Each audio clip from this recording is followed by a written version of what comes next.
చూస్ country delight, live better. ఇప్పుడే country delight app ని download చేసుకోండి.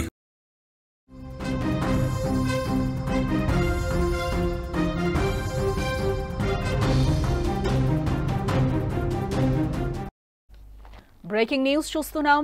భార్య స్వాతి హత్య కేసులో సంచలన విషయాలు బయటపడుతున్నాయి. రంపంతో బాడీ ముక్కలు ముక్కలు చేశాడు భర్త. శరీర భాగాలను ప్యాక్ చేసి మూసీ నదిలో పడేసినట్లు కూడా తెలుస్తోంది. మృతదేహం మొండెంను కవర్లో ప్యాక్ చేశాడు భర్త. చేతులు, కాళ్ళు, తల వేర్వేరు చోట్ల పడేశాడు మహేందర్ రెడ్డి. చనిపోయే సమయంలో స్వాతి 5 నెలల గర్భవతిగా కూడా తెలుస్తోంది. హత్యకు వాడిన రంపం, ఇతర సామగ్రిని పోలీసులు స్వాధీనం చేసుకున్నారు. పోలీసుల విచారణలో నిందితుడు వాంగ్మూలం ఇచ్చినట్లు కూడా తెలుస్తోంది. బోడుప్పల్లో సంచలనం సృష్టించిన భార్య హత్య కేసులో కొత్త విషయాలు వెలుగులోకి వస్తున్నాయి. గర్భవతి అయిన భార్య స్వాతిని కిరాతకంగా చంపి ఆమె శరీరాన్ని ముక్కలు ముక్కలుగా నరికిన మహేందర్ రెడ్డి ఆ శరీర భాగాలను మూసీ నదిలో పడేసినట్లుగా సమాచారం. అతని వాంగ్మూలం ఆధారంగా పోలీసులు వెంటనే ప్రతాప్ సింగారం మూసీ బ్రిడ్జ్ వద్ద గాలింపు అయితే చేపట్టారు. అయితే ఇప్పటి వరకు కూడా ఎలాంటి మృతదేహానికి సంబంధించిన భాగాలు లభ్యం కాలేదని కూడా తెలుస్తోంది. అతని వాంగ్మూలం ఆధారంగానే పోలీసులు వెంటనే మూసీ బ్రిడ్జ్ వద్దకు చేరుకుని గాలింపు చర్యలు చేపట్టినట్లుగా మనకైతే బ్రేకింగ్ న్యూస్ లో సమాచారం అందుతోంది.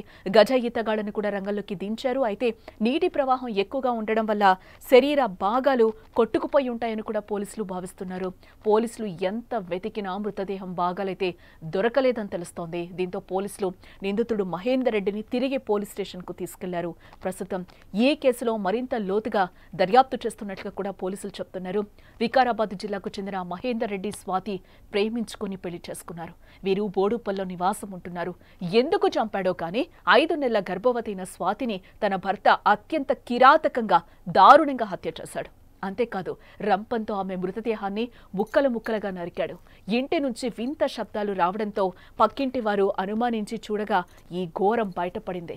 వెంటనే వారు పోలీసులకు సమాచారం ఇచ్చారు. పోలీసులు నిందితుని మహేందర్ రెడ్డిని అదుపులోకి తీసుకుని విచారించగా అతను కొన్ని షాకింగ్ విషయాలే చెప్తున్నాడు. తన భార్యను హత్య చేసిన తర్వాత శరీర భాగాలు ముక్కలు ముక్కలుగా చేసి ప్యాక్ చేశానని కూడా చెప్తున్నాడు. మృతదేహం మొండెం భాగాన్ని ఒక కవర్లో పెట్టి ప్రతాప్ సింగారం వద్ద మూసీ నదిలో పడేసినట్లుగా కూడా చెప్తున్నాడు. ఇక మిగిలిన శరీర భాగాలైన చేతులు, కాళ్ళు, తలను వేరువేరు చోట్ల పడేసినట్లుగా కూడా చెప్తున్నాడు. ప్రస్తుతం ఇంట్లో స్వాతి ఛాతీ భాగం మాత్రమే లభ్యమైందని కూడా పోలీసులు అంటున్నారు. హత్యకు ఉపయోగించిన రంపం, ఇతర సామగ్రిని కూడా పోలీసులు ఇప్పటికే స్వాధీనం చేస్తున్నట్లుగా మనకి సమాచారం అందుతోంది. అయితే ఇప్పుడు మూసీలో వేసిన శరీర భాగాలు వర్షపు నీటిని ప్రవాహం వల్ల కొట్టుకుపోయినట్లుగా కూడా తెలుస్తోంది. దీంతో పోలీసులు మహేందర్ రెడ్డిని తిరిగి పోలీస్ స్టేషన్ కు తీసుకెళ్లినట్లుగా కూడా మనకి సమాచారం అందుతోంది. ఇటు మరోవైపు మృతురాలి తల్లి లక్ష్మి మీడియా ముందు తన ఆవేదనను తెలియజేస్తోంది. మా అమ్మాయిని అల్లారుముద్దుగా పెంచుకుంటే వాడు ఇలా చంపేస్తాడని అనుకోలేదు. చాలా నమ్మకంగా ప్రేమించుకుని పెళ్లి చేసుకున్నారనుకున్నాం. 10 నెలలు కలిసి జీవించి మళ్లీ వచ్చాడని అనుకున్నాం. చివరికి ఇలా చేస్తాడని తెలీదు. నా బిడ్డ కడుపులో ఉన్న బిడ్డను కూడా చంపేశాడు. ఆ దుర్మార్గుణ్ణి ఎలా నమ్మామో తెలియడం లేదు అని కన్నీటి పర్యంతమవుతోంది. మహేందర్ రెడ్డిని కఠినంగా శిక్షించాలని, అతన్ని ఒక్కడే కాదు ఈ హత్యకు సహకరించిన వారిని కూడా శిక్షించాలని పోలీసులను కోరుతోంది ఆ తల్లి.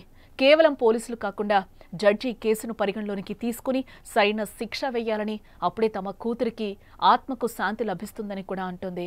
అల్లుడు మంచోడు కాదు అంటూ కూడా మీడియా ముఖంగా ఆ తల్లి బోరున విలపిస్తోంది. నా బిడ్డను చంపేస్తాడని కూడా నేను అనుకోలేదు అంటుంది. తగిన శిక్ష విధించాలి అంటుంది, లేకపోతే నాకే అప్పచెప్పాలి అంటుంది. అత్తమామ కూడా మంచోళ్లు కాదు, నా బిడ్డను చంపేయాలని చెప్తున్నారని బిడ్డ కూడా గతంలో చెప్పింది అని కూడా ఆ తల్లి ఆవేదన అయితే వ్యక్తం చేస్తోంది. మంచిగా మెడిసిన్ చేసుకో, వాళ్ళ మాటలు పట్టించుకోకమ్మా అని కూడా నేను చెప్పానని కూడా ఆ తల్లి చెప్తోంది. మాయ మాటలు చెప్పి నా కూతుర్ని పెళ్లి చేసుకున్నాడని కూడా బోరున ఆ తల్లి విలపిస్తోంది. ఏం మాట్లాడుతున్నారు ఒకసారి చూద్దాం. మా అత్త మా మామ చంపమని చెప్తుండ్రా మళ్ళకని చెప్పింది. అంటే వాళ్ళని కూడా ఎవడన్నా చంపుతాడు బిడ్డ, మీ ఇద్దరు మంచిగుండు అని చెప్పిన సార్ నేను. ఇప్పుడు నా బిడ్డను చంపిండు, ఆడు ముక్కలు ముక్కలు ఇట్లా చేసిండు. వాడు కావాలి, ఈ శిక్ష కావాలి. మీరు ఏమి చెయ్యమంటే నీ ముందరనే వచ్చి నేనేమి సారు ఆడు నాకు కావాలి. 9 నెలలు మోసిన నేను కన్నా నా బిడ్డను నేను పిచ్చిదాన్ని అయింది సార్. నా నుంచి ఇదే బాధ పెడుతున్నాడు సారు. వీడికెళ్ళి పంచాయతీ పెట్టినాక దొరకపోయి 3 షాకులు తెచ్చిండంట. షాకులు తెస్తే గవర్నమెంట్కి వచ్చింది, పిఎస్లో చెప్పిందంట. మేడం మమ్మల్ని విలువనేకుంటుంది, పిల్లని తోలింది సారు. పిఎస్ నుంచి కూడా మేడానికి చెప్తే పోమ్మా చేసుకోండి, మంచిగా బతుకుండి అన్నదంట. మంచిగా చూసుకుంటా మేడం అంటారు. మాకు తెలియకుండా తల్లిదండ్రులు పోయి కేసు కొట్టేపించారు సారు. అట్లా కొట్టేపించిండ్రు.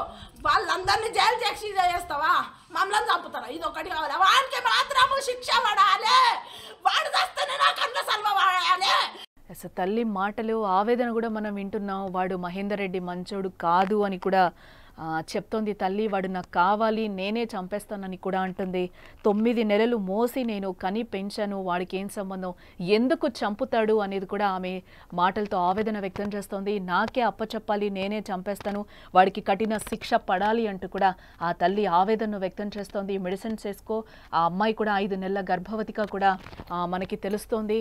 5 నెలల గర్భవతి, మంచిగా మెడిసిన్స్ వేసుకో అమ్మా అని కూడా చెప్పాను నేను. అత్త మామ కూడా చంపమని చెప్తున్నారమ్మా అంటే కూడా వాళ్ళని కూడా ఎవరో ఒకరు చంపేస్తారమ్మా, నువ్వైతే జాగ్రత్తగా ఉండు, మంచిగా ఉండు అని నేను చెప్పినాను. ఇంతలో వీడు ఇట్లా చేస్తాడని అనుకోలేదు అని కూడా తల్లి ఆవేదన వ్యక్తం చేస్తుంది. గతంలో కూడా మనం చూసాం, అంటే పాత కేసును ఒకసారి మనం తిరగదోడచ్చు, ఎందుకంటే స్వాతి మర్డర్ కేసు మళ్ళీ కూడా ఆ ఇన్సిడెంట్ని మనం గుర్తు చేసిందని కూడా చెప్పుకోవాలి. గతంలో మనం చూసాం ఢిల్లీలో కూడా ఢిల్లీ పూనా వాళ్ళ కేసుని ఒకసారి మళ్ళీ కూడా గుర్తు చేసిందని చెప్పుకోవచ్చు. గతంలో ఆఫ్తాబ్ అనే నిందితుడు కూడా శ్రద్ధని ఏ విధంగా చంపాడో, తన ప్రియురాలు తన పెళ్లి చేసుకోమన్నందుకు కూడా తను ఏ విధంగా చంపాడో కూడా మరొకసారి స్వాతి ఇన్సిడెంట్ గుర్తు చేసిందని కూడా మనం చెప్పుకోవచ్చు. ఆ అమ్మాయిని కూడా శ్రద్ధని కూడా ముక్కలు ముక్కలుగా 35 ముక్కల్ని కోసి ఫ్రిడ్జ్లో పెట్టి తర్వాత బయటకు తీసుకెళ్ళి కవర్లో ఉంచి అడవిలో పడేసిన వైనం కూడా మనకి కనిపించింది. ఇదే వైనం ఈరోజు స్వాతి విషయంలో కూడా మళ్ళీ మనకి కనిపిస్తుంది. తనను చంపి రంపంతో కోసి ఆ అమ్మాయి కూడా 5 నెలల గర్భవతిగా తెలుస్తోంది. ఆ 5 నెలల గర్భవతిని ముక్కలుగా రంపంతో కోసి దారుణంగా హింసించి ఈరోజు ఆ బాడీ ఒక్కటి ఆ ఇంట్లో వాళ్ళు ఏదైతే ఇంట్లో ఉంటున్నారో ఆ ఇంట్లో ఆ అమ్మాయి ఛాతీ భాగం మాత్రమే దొరికిందని కూడా పోలీసులు చెప్తున్నారు. మిగతా పార్ట్స్ అన్ని కూడా నేను మూసీలో పడేశానని కూడా ఎంత ధైర్యంగా రాక్షసుడు మహేందర్ రెడ్డి చెప్తున్నాడు ఈరోజు పోలీసులకి తెలుస్తోంది. వాడి ఫోటో కూడా మనం చూస్తున్నాం స్క్రీన్ మీద. ఇంత బంగారం లాంటి పిల్లని ఈరోజు చంపేశాడు, మాయమాటలు చెప్పి తీసుకొని పోయి నా బిడ్డను చంపేశాడని కుటుంబ సభ్యులు కూడా ఈరోజు ఆవేదన వ్యక్తం చేస్తున్నారు.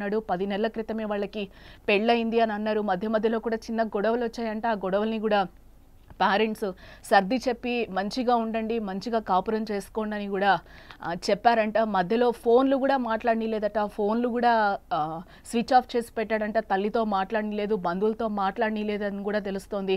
ఎందుకంటే చిన్న గొడవలు అవుతున్నాయని కూడా ఊర్లో చెప్పుకునే వాళ్ళు ఆ విషయాలే మాకు తెలిసాయని కూడా ఈరోజు స్వాతి అన్నలు ఎవరైతే ఉన్నారో వాళ్ళు కూడా చెప్తున్న పరిస్థితులు అయితే కనిపిస్తున్నాయి. మాతో టోటల్గా మాట్లాడనీయకుండా చేశాడు, ఫస్ట్ నుంచి కూడా ఇట్లే గొడవలు పెట్టేవాడు అని కూడా అంటుంది.